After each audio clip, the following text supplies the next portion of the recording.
শ্রমিকদের দাবি ছিল যে আমরা 8 ঘন্টা শ্রম দেব। কিন্তু আসলে এই যে গরিব যারা মানুষ, শ্রমজীবী মানুষ, তাদের সেই যে দাবিটা, সেই দাবি কি আপনার কি মনে হয় যে আসলে পূরণ হয়েছে বা হচ্ছে কিনা? সেটা এখনো আমি আপনাকে একটা বাস্তবতা উদাহরণ দিই, যেহেতু আমার সরাসরি কথাগুলো শুনছে, আমরা নিজেও একটা কথা বলি এবং নিজেও কিন্তু দেখেছি যে এই যে এটা ব্রিটিশ আমেরিকান টোবাকো অলরেডি কিন্তু ক্যাপ্টেন নিউজটা দেখছেন যে অলরেডি কিন্তু তারা কিন্তু এখনো কিন্তু তারা কর্মবিরতি অবস্থান পালন করছে এই যে আপনার চোর হাসে। এই যে তাদের যে একটা দাবি দেওয়া ছিল, কিন্তু সেই দাবি কিন্তু তার কিন্তু বাস্তবায়িত হচ্ছে না। তা আপনার কি মনে হয় আসলে এরকম শ্রমজীবী মানুষ কিন্তু প্রত্যেকটা কলকারখানায় কিন্তু আছে, কিন্তু তাদের কথা কি আসলে কি বাস্তবায়িত হয় বা তাদের যে ন্যায্য যে দাবি দেওয়াগুলো যে পূরণ সেটা কি হচ্ছে আসলে?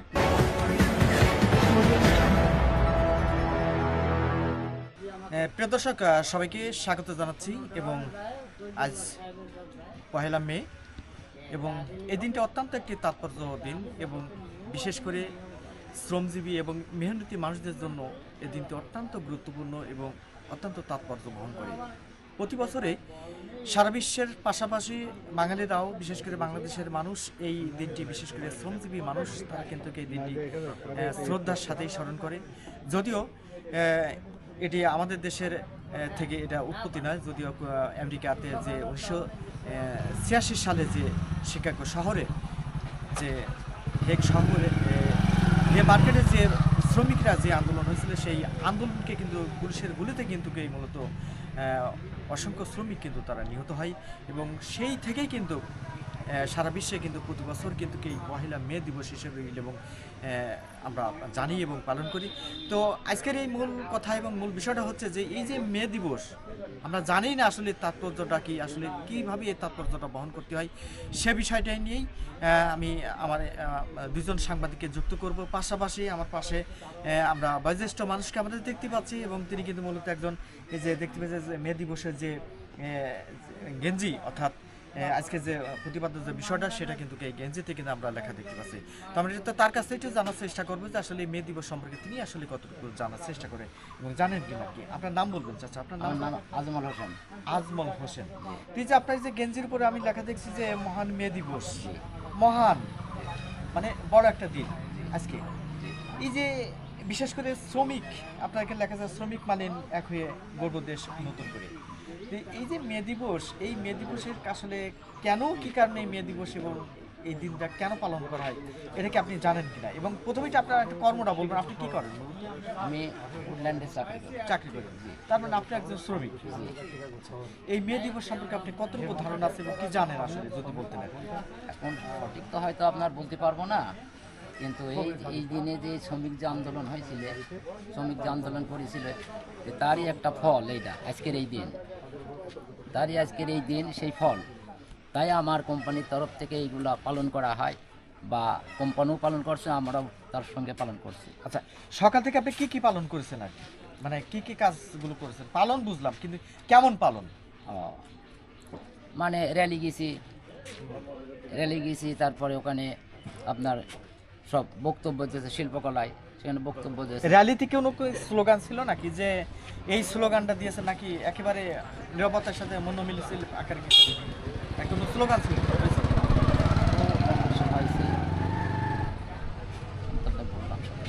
আচ্ছা আচ্ছা, তো মোট কথা এই যে মে দিবস, এই যে শ্রমিকদের নিয়েই তো আপনাদের তো সেই প্রাণ।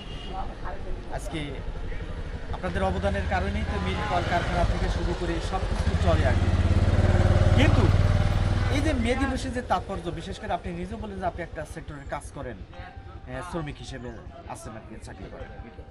তা আপনাদের যে এই যে সেই সময় যে দাবিটা ছিল আর কি, যে শ্রমিকদের যে দাবিদারদের যে চাওয়া পাওয়াটা ছিল, আজকে চাওয়া পাওয়া না থাকার, পূরণ না হওয়ার কারণে কিন্তু সেই সময় কিন্তু 1986 সালে কিন্তু সেই আমেরিকাতে কিন্তু আপনার শ্রমিকরা কিন্তু আন্দোলন করেছিল, তাই তো? এবং সেই আন্দোলনের পরিপ্রেক্ষিতে কিন্তু পুলিশ কিন্তু পরবর্তীতে কিন্তু এই আন্দোলনের উপর কিন্তু গুলি চালায় এবং আপনারা কিন্তু সেটা প্রতি বছর কিন্তু সেটা দিন হিসেবে স্মরণ করেন। তো এই যে আপনাদের যে শ্রমিক যে ন্যায্য দাবিদা, আসলে এই ন্যায্য দাবিকে আপনারা আসলে কি পান? তো যে ন্যায্য দাবি হয়তো যদি সম্পূর্ণ না পাই, কিছুটা তো আমরা পাই। আচ্ছা, কিছু পাচ্ছেন না, মানে পরিপূর্ণতা হয় না আর কি। হয়তো এখন কিভাবে আপনি বলতে চাচ্ছেন আর আমি কিভাবে আপনার প্রস্তুত আমি হবো, যেটা এই জানতে ভাষাটা চাচ্ছি তো এই আমি- যে আজকের যে মে দিবস, জি। মে দিবসের মূল বিষয়টাই হচ্ছে আপনার যে শ্রমিকদের ন্যায্য এবং শ্রমিকদের তারা যে সময় যে নিহত হয়েছিলেন সেই স্মরণ করে আর কি, ওই জন্য বলা হচ্ছে মহান মে দিবস।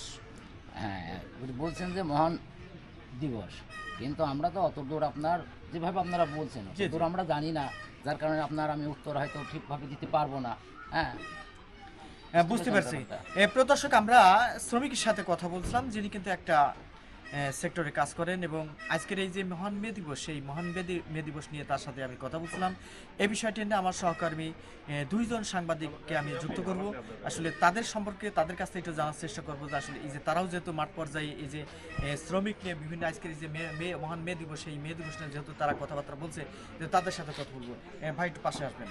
তো প্রথমে একটু আপনার নাম পরিচয় একটু দিবেন। আমি মোহাম্মদ রাশিদুল ইসলাম। আচ্ছা, তো আমি একটু জানতে চাচ্ছি এই যে আজকে মহান মে দিবস, এবং পাশে কিন্তু একজনকে আমি যুক্ত করেছিলাম এই যে শ্রমিককে, যে তিনি কিন্তু বিষয়টা বলছিলেন যে মহান মে দিবসের এই বিষয়টা নিয়ে। তো আপনার কাছে জানতে চাচ্ছি যে যেহেতু আপনিও রুট পর্যায়ে এবং শ্রমিক এবং মেহনতি মানুষের নিয়ে যেহেতু কাজ করেন, এবং আজকে মহান মে দিবস, এবং এই মে দিবস সম্পর্কে আসলে আপনি তাদের মোটিভেশন বা তাদের সম্পর্কে যে কতটুকু জেনেছেন যদি একটু বলতেন। 1986 সালে আমেরিকা শিকাগো শহরে হেউ মার্কেটে শহীদদের স্মরণে শহীদদের স্মরণে শ্রমিকরা ঐক্যবদ্ধ হয়। তারা দাবি নিয়ে আসেন যে 8 ঘন্টা আমরা শ্রম দেব। সেখানে যখন আস্তে আস্তে শ্রমিকরা যখন ওখানে জড়ো হয়, তখন এখন একটা অজ্ঞাতনামা বোমা ওখানে নিক্ষেপ হয়। শ্রমিকদের শ্রমিকদের পক্ষে অজ্ঞাতনামা একটা বোমা নিক্ষেপ হয়। আর এরপরেই এই বোমা নিক্ষেপের পরেই ওখানে থাকা পুলিশরা শ্রমিকদের উপরে অতর্কিতভাবে গুলি বর্ষণ করে অনেক শ্রমিক মারে। সেই থেকেই আজকের এই মে দিবস উদযাপিত হয়ে আসছে। এখন আমার প্রশ্ন হলো যে এই যে তার মানে কি ওই সময় তো একটা দাবি ছিল শ্রমিকদের একটা, শ্রমিকদের দাবি ছিল যে আমরা 8 ঘন্টা শ্রম দেব। কিন্তু আসলে এই যে গরিব যারা মানুষ, শ্রমজীবী মানুষ, তাদের সেই যে দাবিটা, সেই দাবি কি আপনার কি মনে হয় যে আসলে পূরণ হয়েছে বা হচ্ছে কিনা? সেটা এখনো আমি আপনাকে একটা বাস্তবতা উদাহরণ দিই, যেহেতু আমার সরাসরি কথাগুলো শুনছে, আমরা নিজেও একটা কথা বলি এবং নিজেও কিন্তু দেখেছি যে এই যে এটা ব্রিটিশ আমেরিকান টোবাকো অলরেডি কিন্তু ক্যাপ্টেন নিউজটা দেখছেন যে অলরেডি কিন্তু তারা কিন্তু এখনো কিন্তু তারা কর্মবিরতি অবস্থান পালন করছে এই যে আপনার চোর হাসে, এই যে তাদের যে একটা দাবি দেওয়া ছিল, কিন্তু সেই দাবি কিন্তু তারা কিন্তু বাস্তবায়িত হচ্ছে না। তা আপনার কি মনে হয় আসলে এরকম শ্রমজীবী মানুষ কিন্তু প্রত্যেকটা কলকারখানায় কিন্তু আছে, কিন্তু তাদের কথা কি আসলে কি বাস্তবায়িত হয়, বা তাদের যে ন্যায্য যে দাবি দেওয়াগুলো যে পূরণ সেটা কি হচ্ছে আসলে? না, এটা 1886 সাল থেকে যে আন্দোলনটা চলছে, যেই আন্দোলনের মধ্যে দিয়ে অনেক শ্রমিক নিহত হয়েছে যে দাবি আদায়ের জন্য, কিন্তু আমার মনে হয় না সেই দাবিটা আজ পর্যন্ত সেটা পূরণ হয় না। তার মানে মহান মে দিবসের তাৎপর্যটা সঠিকভাবে আমরা পূরণ করতে পারছি না বলে আমার কাছে আমার মনে হয়। আচ্ছা, ধন্যবাদ আপনাকে। প্রিয় দর্শক, আমরা সরাসরি যুক্ত করেছিলাম আজকে মহান মে দিবসের যে তাৎপর্য আমরা যুক্ত করেছিলাম একজন শ্রমজীবী মেহনতি মানুষেরকে, পাশাপাশি একজন গণমাধ্যম কর্মী ছিলেন, তার সাথে আমি কথাবার্তা বলার চেষ্টা করেছিলাম। মূল বিষয় ছিল যে আজকে যে মহান মে দিবস, এই যে মহান কথাটা যে বড় যে মে দিবস, যেটাকে শ্রমিক আন্দোলনের একটা স্মরণীয় একটা দিন, এবং এই দিনকে উদযাপন করতে প্রতি বছরই কিন্তু আমরা পালনই করি, কিন্তু আসলে এই মহান মে দিবস আসলে কতটুকু পালিত হয় সেটা কিন্তু একটা রীতিমতন বড় ধরনের প্রশ্ন রয়ে যায়। তো দর্শক, আমি এতক্ষণ ধরেই এই যে মহান মে দিবসের যে গুরুত্ব এবং যে তাৎপর্য, সেই তাৎপর্যের কথা আপনাদের আমি সরাসরি তুলে ধরার জন্য আমি চেষ্টা করলাম।